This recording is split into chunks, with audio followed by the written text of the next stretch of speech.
Coming up, Tzu Chi volunteers in the Philippines gave out wigs to a sister pair who suffers from alopecia areata. Tzu Chi volunteers in Yilan County visit hotels on the east coast of Taiwan to promote Jing Si Aphorisms.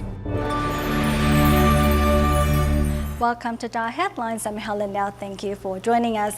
Last month, while distributing sets of Jing Si Aphorisms booklets at a school in San Mateo, the Philippines, Tzu Chi volunteers came across twins Darling and Charmaine, who both suffer from alopecia areata. Due to hair loss, they often receive odd looks from others. Upon learning of their plight, Tzu Chi volunteers thoughtfully gave each a brand new wig.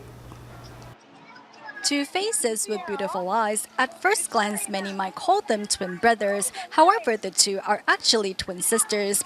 The dermatologist said that stress is probably the cause of their hair loss. Darlene's hair started to fall when she was in grade 1, and her situation improved a little following some treatment. Later, Charmaine started to experience the same problem, and eventually, both of their hair just stopped growing. 2 years ago, Darlene and Charmaine started to experience hair loss. Due to their appearances, the twins are often picked on by other pupils. Last month, Tzu Chi volunteers came across the sister pair during a Jing Si Aphorisms booklets distribution and decided to offer both a wig. I hope the wigs can help with their confidence so they don't have to feel ashamed or sad when interacting with their friends. Thank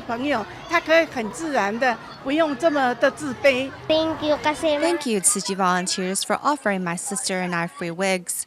These wigs are embedded with the volunteers' love and blessings. We won't be picked on by others anymore. This is a day that our mother has dreamed about. Now with their new wigs, Darling and Charmaine have regained their smiles.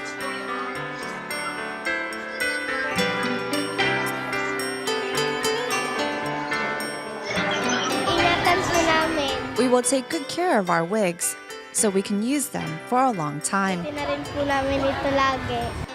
you, Tzu Chi. In the wake of the 3/11 disaster in Japan, in addition to medical services for injuries and diseases, residents also desperately needed emotional and psychiatric care, an area of need that the government was unable to immediately address. Thankfully, Tzu Chi volunteers were there to help. Here's more. Although there were plenty of doctors on hand to take care of any sickness or disease in the wake of the 3/11 disaster in Japan, in the early days, psychiatric help for traumatized residents was sorely lacking. The government was thinking long-term with 3 to 5 years plan, so immediate psychological help was not available. Jian Yongchang was on the front lines of the disaster relief, where he saw firsthand that behind the stoic facade of the Japanese was deep grief and fear. They don't express their emotions that well. In one case, a patient suddenly told me that he had lost several family members, and several others were still missing. He spoke frankly about it and then broke down.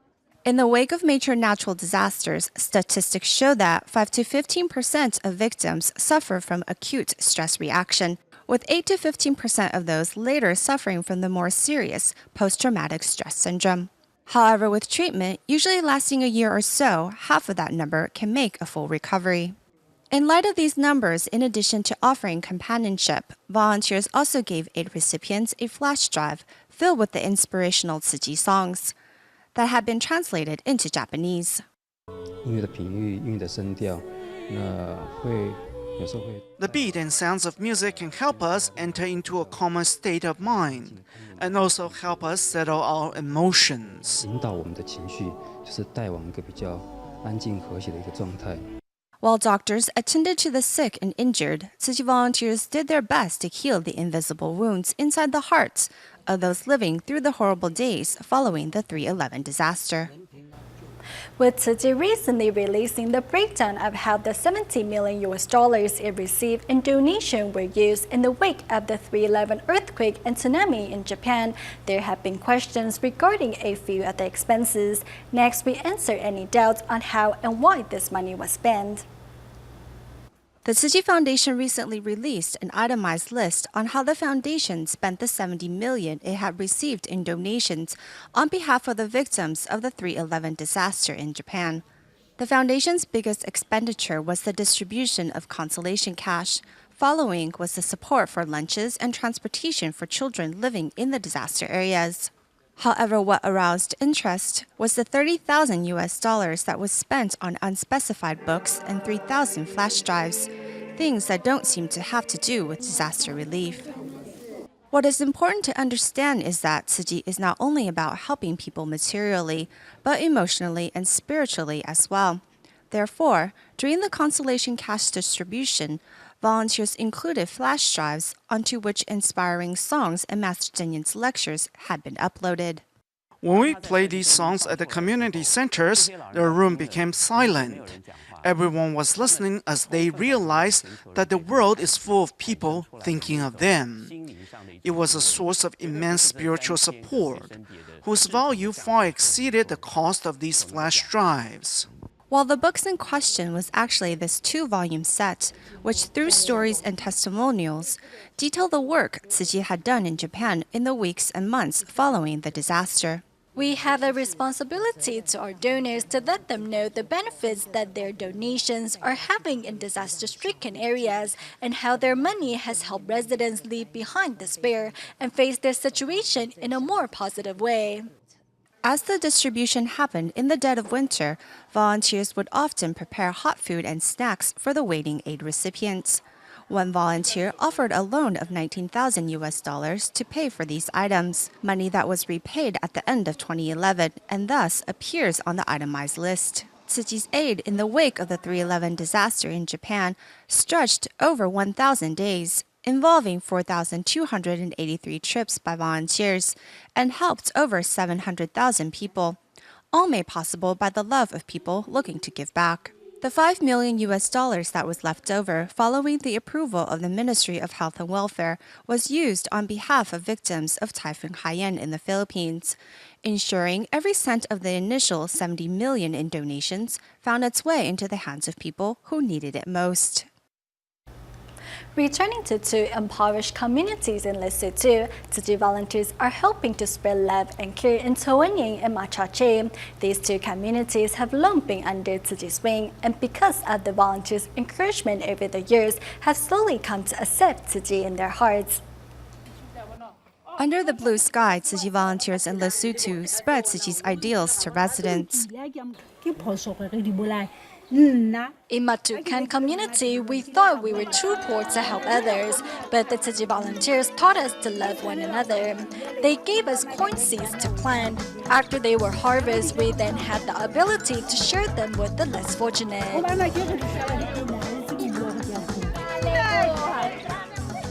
These impoverished Lesotho residents prove that, despite being poor, they are rich in spirits. Visiting Tawanying community this time, the community chief, along with 19 members of the community, donned gray volunteer uniforms in support of Tzu Chi. Residents also wear the Tzu Chi blanket like a shawl and happily end the gathering. Over in Machache, the community chief had these meaningful words to say regarding Tzu Chi. Tzu Chi's master Zeng Yan reminds me of our great ancestor, Mo Shushu. Their beliefs are similar. They want everyone to do their part for society to the best of their ability.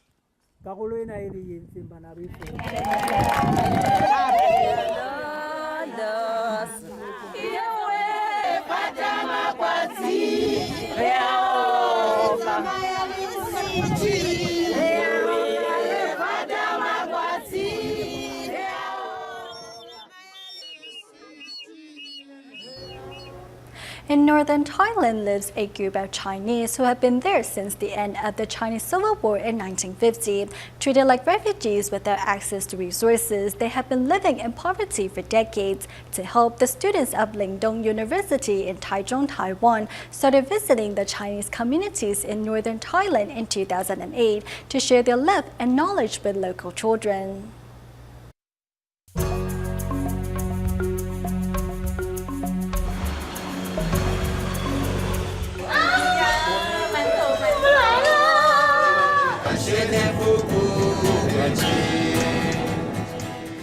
11 hours after setting out from Taiwan, students of Taichung's Lingdong University arrived at the Holy Family Children's Home in northern Thailand.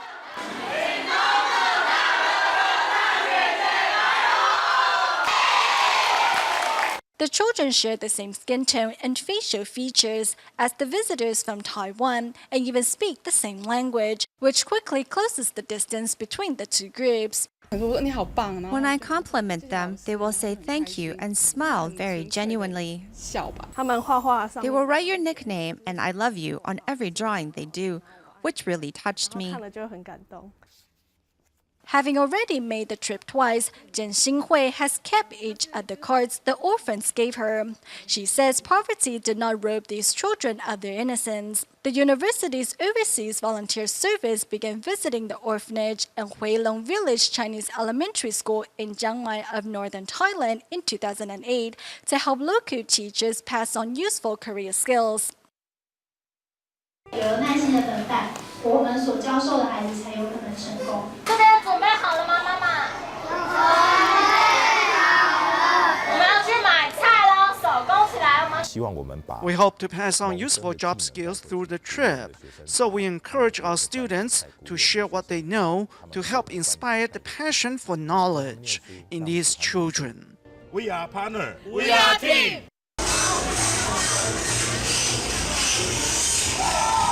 The program will soon be in its 8th year and has had a profound impact on both sides. Several teachers there are now teaching very well, and their students are well disciplined. This in turn has boosted the confidence level in our students.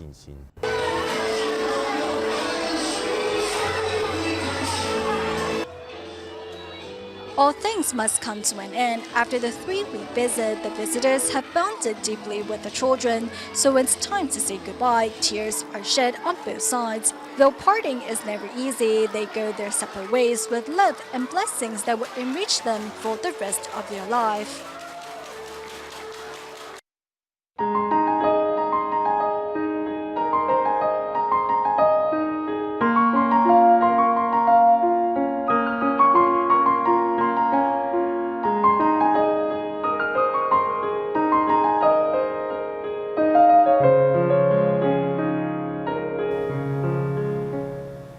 In response to the drought in Taiwan, ever more businesses are working to save water. Later, we'll see how 2 hotels in Kaohsiung are working to conserve water. But first, we go to the 4th tallest building in the world, the Taipei 101, to see how it aims to set a new standard for green buildings in the world.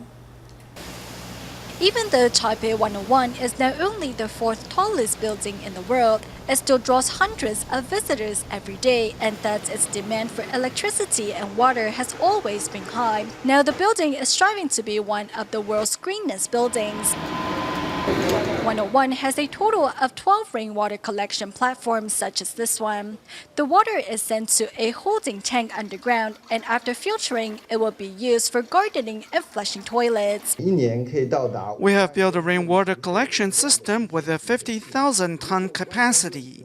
If we fully utilize our maximum capacity, then it's the equivalent of the water used by a family of 4 for 140 years. In 2011, 101 received LEED Platinum certification, a standard set for green buildings by the U.S. Green Building Council. This year, 101 aims to meet the new LEED V4 certification and set a new standard for green architecture in the world. There is no end in the pursuit of environmental conservation. The standards are getting higher.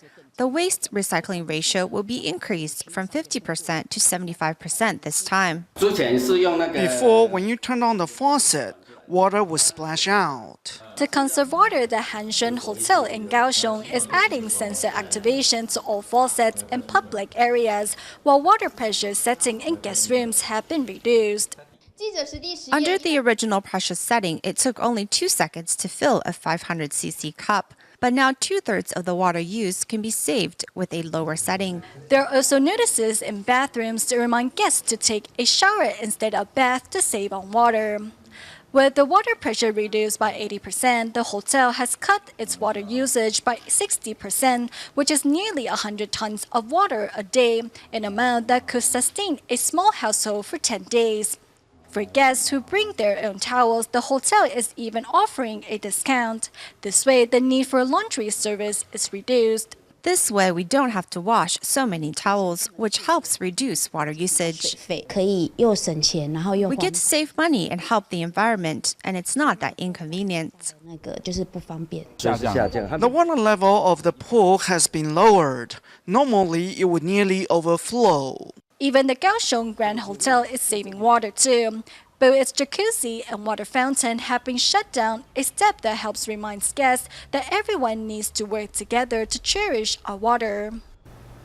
To better prepare for the upcoming parent-child class in June, Tzu Chi volunteers from Cebu, Malaysia, recently flew to Kuala Lumpur to learn from their counterparts. Meanwhile, in Guangdong Province, China, more than 80 teachers from across the province gathered in Shenzhen to learn valuable knowledge and skills from members of Taiwan's Tzu Chi Teachers Association. Listen carefully to members of the Tzu Chi Teachers Association from Taiwan. It's a group of teachers from Guangdong Province, China. By being a part of today's seminar, local teachers hope to learn more about Jing Si Aphorisms. It is very easy to incorporate Jing Si Aphorisms into teaching curriculums. Teachers can pass on the wisdom to their students by using methods such as storytelling, role-playing, or sharing experiences. It is so simple that I hope all teachers here can include Jing Si Aphorisms into their materials. I think both teachers and students can learn a lot from these words of wisdom. Over the course of 2 days, more than 80 teachers seized this rare opportunity to interact and learn from one another. These words of wisdom not only can help us become better people, but also improve the educational system here. Before, I often lost my temper when my students didn't behave. Later, I learned to communicate with them using Jing Si Aphorisms. I think both my students and I have learned tremendously from these words of wisdom.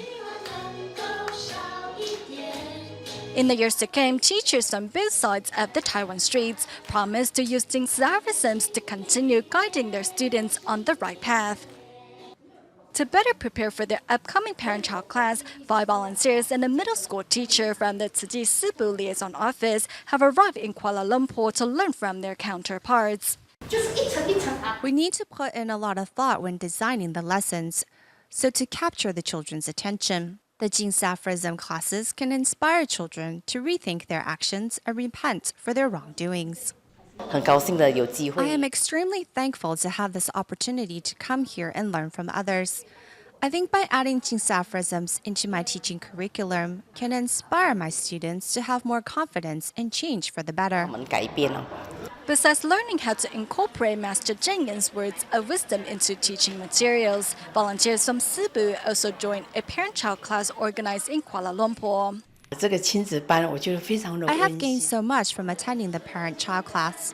I hope the parent-child class that will be held in Cebu in June will be as successful as this one. This is a goal that we look forward to accomplishing. Thanks to a 2-day trip, volunteers from Cebu have gained valuable knowledge and skills that will help them better prepare for a similar parent-child class back home. Continue their campaign to promote Jing Si Aphorisms in hotel rooms. Tzu Chi volunteers in Yilan travel up and down the northeast coast of Taiwan, visiting hotels to encourage management to place the collection of wise words in their guest rooms. With courage, Tzu Chi volunteers visit hotels to promote Jing Si Aphorisms. We're promoting Jing Si Aphorisms. We have volumes in 4 languages: Chinese, English, Japanese, and Spanish.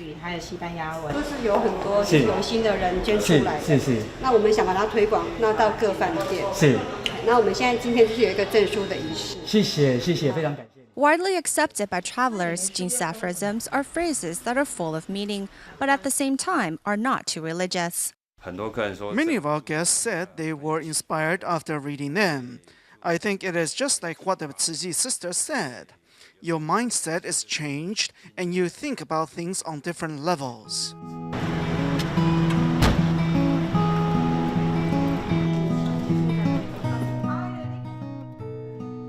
A Up and down the coast of Yilan, Tzu Chi volunteers place Jing Si Aphorisms volumes in each hotel room so that weary travelers find a place to recharge their tired spirits.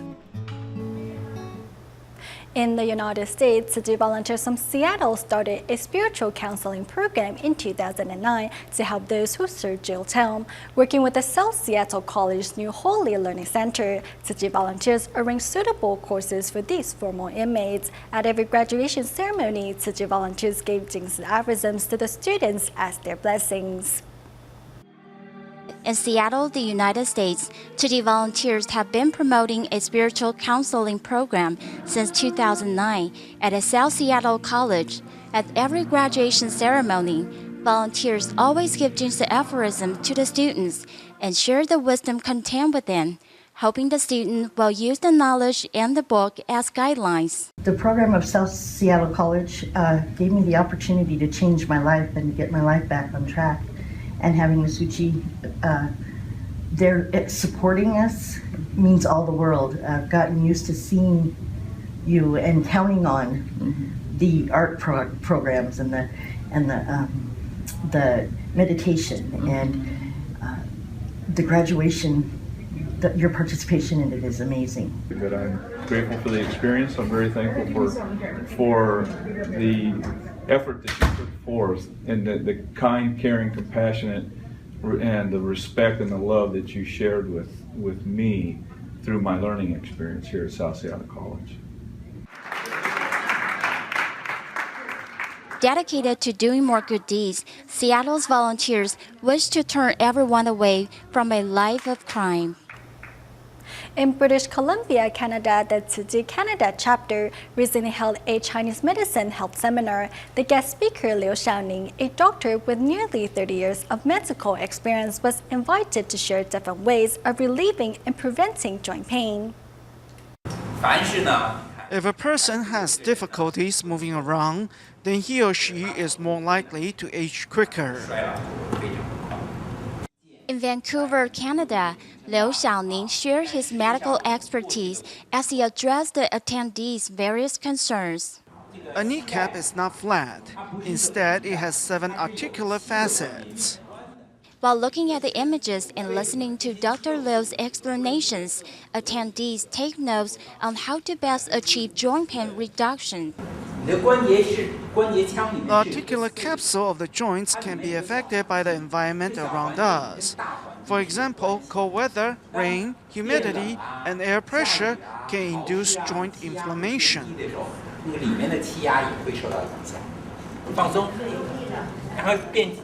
With nearly 30 years of study in the field and experience working in both the United States and Canada, today Liu Xiaoning shared all he knew about joint pain reduction and prevention in hopes that everyone may age pain-free. We go back to China at the end of the show, where Tzu Chi volunteers in Guangdong province travel to Guizhou to distribute scholarships to underprivileged yet deserving students. We'll leave you with these images. Thank you for watching DaAi Headlines. Goodbye.